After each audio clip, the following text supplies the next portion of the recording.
Canada finally announced that they have to now remove 41 of their diplomats along with their dependents, which then resulted in 3 visa offices being inoperable. Expect delays.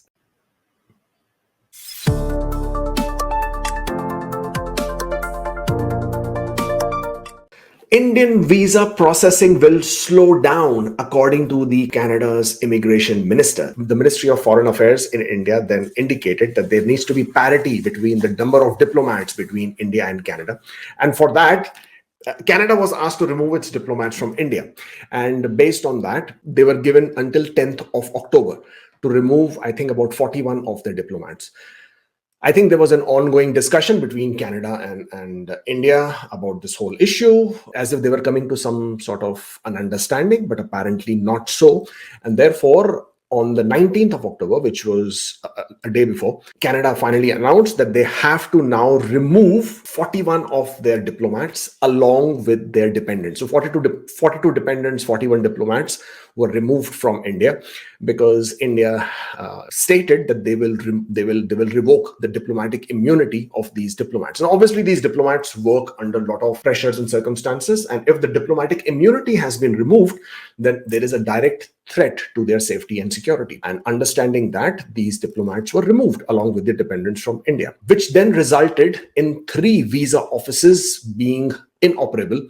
So the Mumbai, Chandigarh and Bengaluru, these visa offices are no longer accepting any in-person services. They are pretty much closed, running with skeleton staff. In addition to that, the number of immigration staff that was also the senior. So each immigration office across the world has a number of people. So they will have the local support staff, which is employed locally from that country, and of course you will have the senior staff, and then you will have the Canadian staff as well, who are then the visa officers or who are making more security or a protocol decision.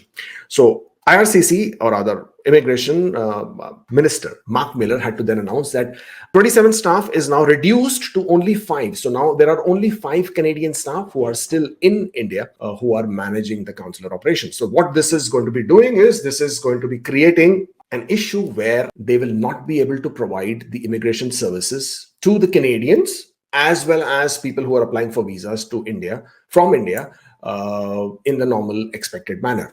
Now, all these staff which are being removed from India, they will now relocate to different countries, of which Philippines has been named as one. And then some of them will be returning back to Canada. Some of them will also be going to Malaysia. Now, these staff will obviously overtake duties in these different visa offices. Philippines has a very big visa office. I think it's second after India. It is a new visa office. It was expanded, and therefore the operations there are pretty decent. And these staff will take over operations from there and obviously handle the same applications that they were handling in India. But what that basically means is in-person appointments, in-person interviews, if any of that was scheduled, those are not going to happen for this period of time.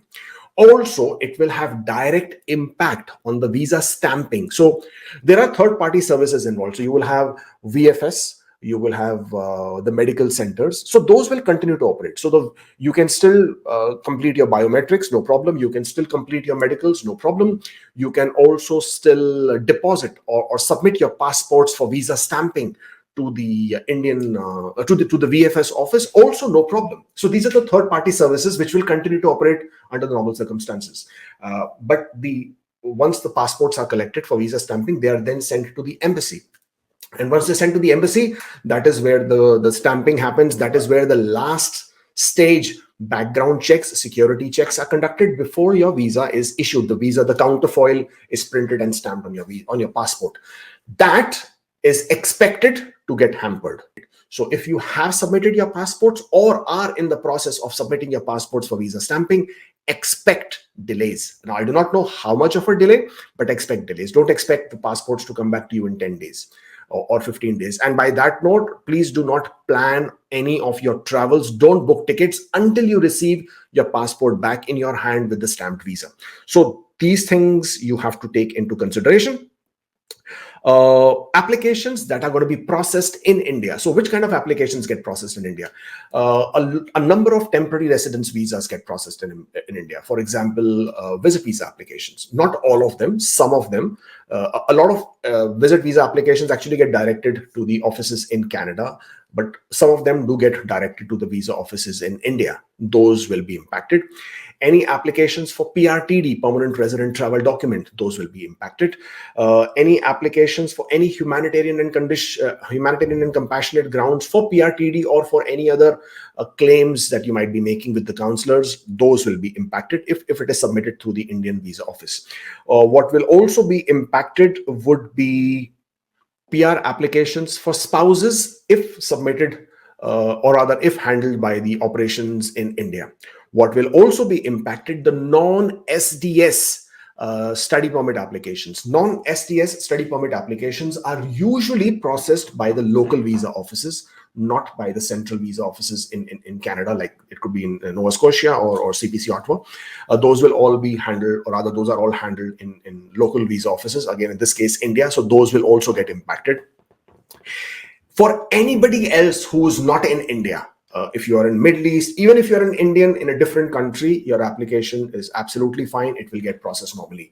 This does not impact express entry draws. This does not impact any kind of travel arrangements. There are no travel restrictions. There is no problem in you traveling to Canada. There is no problem in any application being processed in Canada. There is no problem in any application being processed outside India for any application for an Indian who may be residing in India or anywhere else for that. Don't get confused with this. I know there is a lot of anxiety. I know there is a lot of confusion with this whole issue that has been creeping up.